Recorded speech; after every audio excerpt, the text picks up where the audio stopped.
Perbedaan benda-benda langit dari asteroid hingga meteorit. Ada banyak benda langit di sekitar bumi yang juga mengelilingi matahari. Mungkin teman-teman sudah pernah mencari tahu tentang asteroid, komet, meteoroid, meteor, dan meteorit. Lalu apa saja perbedaan dari 5 jenis benda langit itu ya? Yuk simak perbedaannya.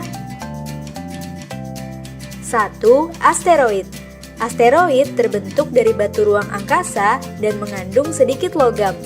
Ukuran asteroid beragam, ada yang berdiameter 2 meter, tapi ada juga yang berdiameter 1000 km. Asteroid-asteroid berkumpul pada lintasan yang disebut sabuk asteroid. Lintasan ini berada di antara Mars dan Jupiter. 2. Komet. Komet tersusun dari material gas dan air yang sudah membeku menjadi es. Ukuran komet tidak terlalu besar. Diameter nukleus atau inti komet paling besar hanya berukuran 10 km. Meski begitu, komet punya ekor yang panjang. Komet berasal dari daerah di ujung tata surya yang bernama sabuk Kuiper. Komet mengelilingi matahari di orbit yang bentuknya lonjong. Maka itu, ada waktu di saat komet berada cukup dekat dengan matahari. Saat berada di dekat matahari, sebagian es pada komet menguap karena panasnya matahari. Uap itu membentuk ekor yang panjang dan bisa mencapai ratusan kilometer. 3. Meteoroid. Menurut para ilmuwan, meteoroid terbentuk dari pecahan dari komet atau asteroid.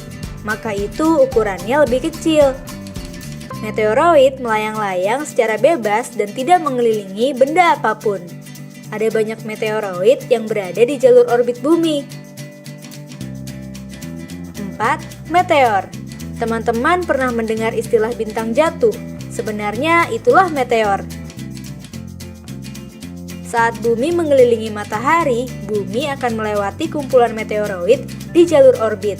Meteoroid ini bisa tertarik oleh gravitasi bumi, lalu masuk ke lapisan atmosfer dan terbakar habis sebelum sampai ke permukaan bumi. Proses tertarik dan terbakarnya meteoroid inilah yang disebut sebagai meteor. Meteor yang terbakar di atmosfer jumlahnya bisa banyak dan bisa kita lihat sebagai hujan meteor. 5. Meteorit. Ada beberapa meteor yang berukuran cukup besar sehingga tidak habis terbakar di atmosfer bumi. Meteor yang tidak habis terbakar ini bisa sampai ke permukaan bumi dan jatuh dengan tenaga besar. Meteor yang jatuh dan sampai ke permukaan bumi inilah yang disebut meteorit. Teman-teman, jangan lupa kunjungi website untuk anak ya, bobo.id. Like, komen, share, dan subscribe juga ke channel Bobo yuk!